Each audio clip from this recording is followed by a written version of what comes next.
இது அதிசயம்தானே, இது உண்மைதானே. சர்வ வல்லவர் என் சொந்தமானார், சாவை வென்றவர் என் ஜீவனானார். சர்வ வல்லவர் என் எஜமானர், சாவை வென்றவர் என் மனவாளர்.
நெருக்கமான உறவை ஆரம்பிக்கிறார். அது ஒரு தூரத்தின் சொந்தம் அல்ல, தூரமானவர் அல்ல, சமீபத்துக்கும் தூரத்துக்கும் அவர் சமீபமாக இருக்கிறார் என்று சொல்லி பார்க்கிறோம். அவர் சமீபமாக உண்மையை கூப்பிடுகிற யாவருக்கும் அவர் சமீபமாக இருக்கிறார்.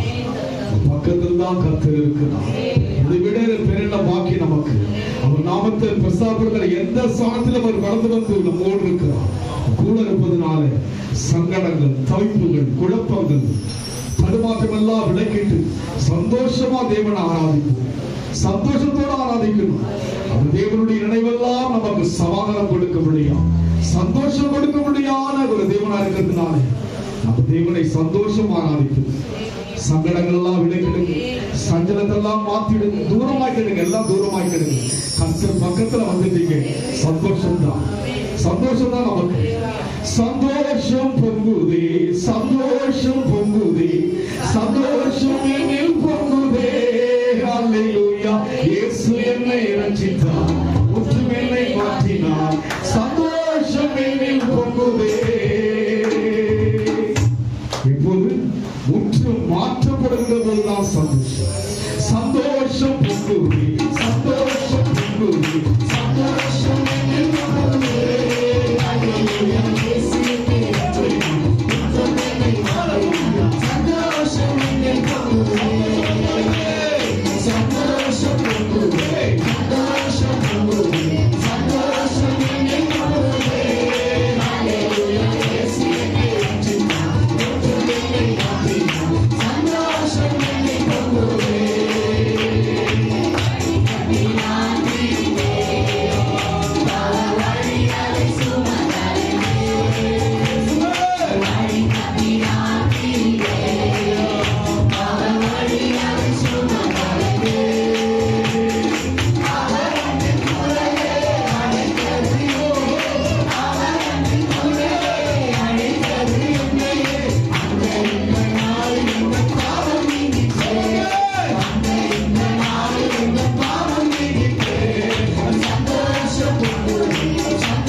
சந்தோஷத்தை கர்த்தர் கொடுத்திருக்கிறார் சொல்லுங்க.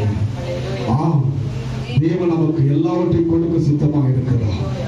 ஆண்டவருடைய புரியமெல்லாம் நாம் நன்றாய் இருக்க ஈர்க்காத ஓரமாய் நடப்பட்ட மரம் எப்படி இருக்கிறது போல நம் வாழ்க்கை எல்லா காலங்களும் வாழ்கிற காலமெல்லாம் சுவையுள்ள ஒரு வாழ்க்கையாக, கனியுள்ள ஒரு வாழ்க்கையாக தேவன் நம்மை விரும்பியிருக்கிறார். தேவன் அதற்காகவே தெரிந்து கொண்டார். இணைந்திருப்போம். கர்த்தரோடு இணைந்திருப்போம். எல்லா பிரச்சனைக்கும் ஒரு தீர்வை கர்த்தர் கொடுப்பார். எல்லாவற்றுக்கும் ஒரு முடிவு இருக்கிறது. சீக்கிரமா எல்லா காரியங்களுக்கும் கர்த்தர் மாற்றம் அல்லவர். நாங்களே எழுந்து நிமிர்ந்து நிற்போம் என்ற அந்த வாக்கு தத்துவத்தை நானிலே பெற்றுக்கொள்ளும்படியாக எழுத வேண்டும். என்ன பெற்றாலும் கூட சீக்கிரத்திலே கர்த்தர் மாற்றம் வல்லவராய் இருக்கிறார். அதி சீக்கிரத்தில் நீங்கிவிடும் இந்த லேசான உபத்திரவோ, அதி சீக்கிரத்தில் நீங்கிவிடும் இந்த லேசான உபத்திரவோ. சோர்ந்து போகாதே, நீ சோர்ந்து போகாதே, சோர்ந்து போகாதே, நீ சோர்ந்து போகாதே. அதி சீக்கிரத்தில் நீங்கிவிடும் இந்த லேசான உபத்திரவோ, அதி சீக்கிரத்தில் நீங்கிவிடும் இந்த லேசான உபத்திரவோ. நாளுக்கு நாள் முடியாத மனித நேரம் இது. உள்ளான மனிதன் நாளுக்கு நாள் முடியாத மனித நேரம் இது.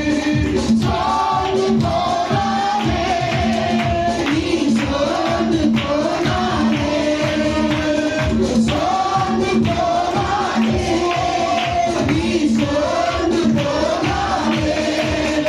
அதி சீக்கிரத்தில் நீங்கிவிடும் இந்த லேசான உபத்திரவோ, அதி சீக்கிரத்தில் நீங்கிவிடும் இந்த லேசான உபத்திரவோ.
எல்லாம் தேவ பார்வைக்கு லேசானது. உங்கள் வியாபாரம் எல்லாம் தேவ பார்வைக்கு லேசானது. உங்கள் பலவீனம் எல்லாம் தேவ பார்வைக்கு லேசானது. வாழ்க்கையில் வந்திருக்கிற எல்லா சோதனைகளும் தேவ பார்வைக்கு லேசானது. அது சீக்கிரத்தில் நீங்கிவிட்ட லேசான உபத்திரவம் ஈடு இணையில்லா மகிமை இந்த நாள் உனக்கு வந்திடுமே. முடிவு என்ன? மகிமை. தேவ மகிமையை காண்போம். விசுவாசித்தால் தேவ மகிமையை காண்பீர்கள் என்று சொல்லி மார்த்தாளுக்கு சொன்னார், மரித்த லாசரு உயிரோடு கூட எழுந்து மகிமையை தேசம் கண்டது, அந்த ஊர் கண்டது. இன்றைக்கு நாமும் காண்கிறோம் அல்லவா, உணர்கிறோம் அல்லவா. சீக்கிரம் லேசான உபத்திரம் விலகும் என்று விசுவாசிப்போம். நன்றி ஆண்டவரே, இயேசுவின் நாமத்தில் பிதாவே. ஒரு காரணம்